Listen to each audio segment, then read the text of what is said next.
हरिओम सभी को। इति श्री योग वसिष्ठे वैराग्य प्रकरणे देह नैराश्य वर्णन नाम त्रयोदश सर्ग। सर्ग 13। राम जी बोले, हे मुनीश्वर, इस जीव को संसार समुद्र में जन्म पाकर प्रथम बाल अवस्था प्राप्त होती है, वह भी परम दुख का मूल है।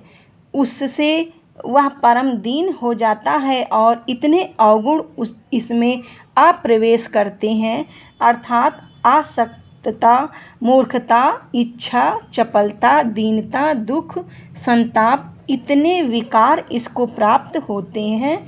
यह बाल्यावस्था महाविकारवान है। बालक पदार्थ की ओर धावता है और एक वस्तु का ग्रहण कर दूसरी को चाहता है, स्थिर नहीं रहता, फिर और में लग जाता है, जैसे वानर स्थिर नहीं बैठता। और जो किसी पर क्रोध करता है तो भीतर से जलता है, वह बड़ी बड़ी इच्छा करता है पर उसकी प्राप्ति नहीं होती, सदा तृष्णा में रहता है और क्षण में भयभीत हो जाता है, शांति प्राप्त नहीं होती। जैसे कदली वन का हाथी जंजीर से बंधा हुआ दीन हो जाता है, वैसे ही यह चैतन्य पुरुष बालक अवस्था से दीन हो जाता है। वह जो कुछ इच्छा करता है सो विचार बिना है, उससे दुख पाता है। यह मूढ़ गूंगी अवस्था है, उससे कुछ सिद्ध नहीं होती। जो किसी पदार्थ की प्राप्ति होती है तो उसमें क्षण मात्र सुखी रहता है, फिर तपने लगता है। जैसे तपती पृथ्वी पर जल डालिए तो एक क्षण शीतल होती है, फिर उसी प्रकार से तपती है, वैसे ही वह भी तपता रहता है। जैसे रात्रि के अंत में सूर्य उदय होता है, उससे उल्कादि कष्टवान होते हैं, वैसे ही इस जीव को स्वरूप के अज्ञान से बाल्यावस्था में कष्ट होता है। हे मुनीश्वर, जो बालक अवस्था की संगति करता है वह मूर्ख है, क्योंकि वह विवेक रहित अवस्था है और सदा अपवित्र है, सदा पदार्थ की ओर धावती है।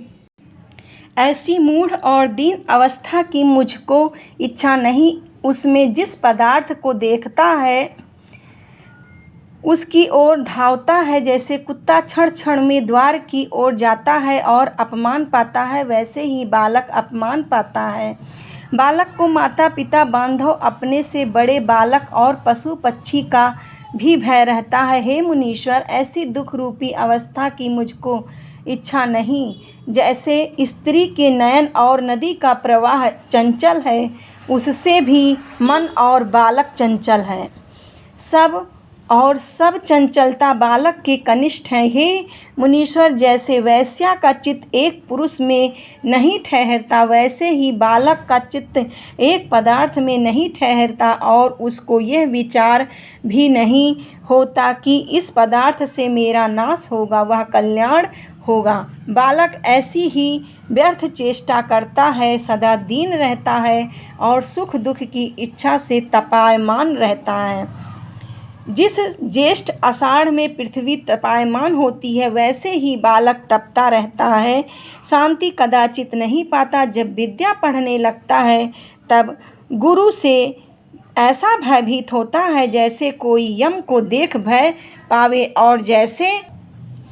और जैसे गरुड़ को देख के सर्प डरे। जब शरीर में कोई कष्ट प्राप्त होता है तब भी वह बड़े दुख को प्राप्त होता है और उस दुख को निवारण नहीं कर सकता और सहने की भी सामर्थ्य नहीं होती। भीतर ही जलता है और मुख से कुछ बोल नहीं सकता। जैसे वृक्ष कुछ बोल नहीं सकता और जैसे पशु पक्षी दुख पाते हैं, ना कुछ कह सकते हैं, ना दुख का निवारण कर सकते हैं, भीतर ही भीतर जलते हैं, वैसे ही बालक भी गूंगा और मूढ़ होकर दुख पाता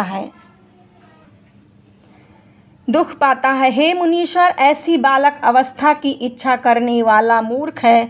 यह तो परम दुख रूप अवस्था है, इसमें विवेक और विचार भी कुछ नहीं होता। बालक खाने को पाता है, रुदन करता है, ऐसी अवगुण रूप अवस्था मुझको नहीं सुहाती। जैसे बिजली और जल के बुदबुदे स्थिर नहीं रहते, वैसे ही बालक भी कदाचित स्थिर नहीं रहता।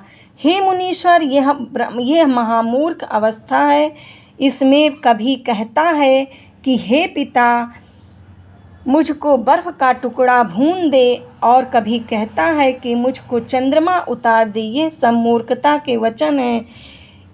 इससे ऐसी मूर्खता अवस्था को मैं अंगीकार नहीं करता। जैसे दुख का अनुभव बालक को होता है, वह हमारे सपने में भी नहीं आया। यह बाल्यावस्था अवगुण का भूषण है और अवगुण से शोभित है। ऐसी नीच अवस्था को मैं अंगीकार नहीं करता। इसमें गुण कोई भी नहीं है। हरिओम। सभी को सर्ग 13 समाप्त हुआ। सर्ग 14 चतुर्दश सर्ग यानी 14 सर्ग अगले वीडियो में। तब तक के लिए हरिओम सभी को। हरिओम।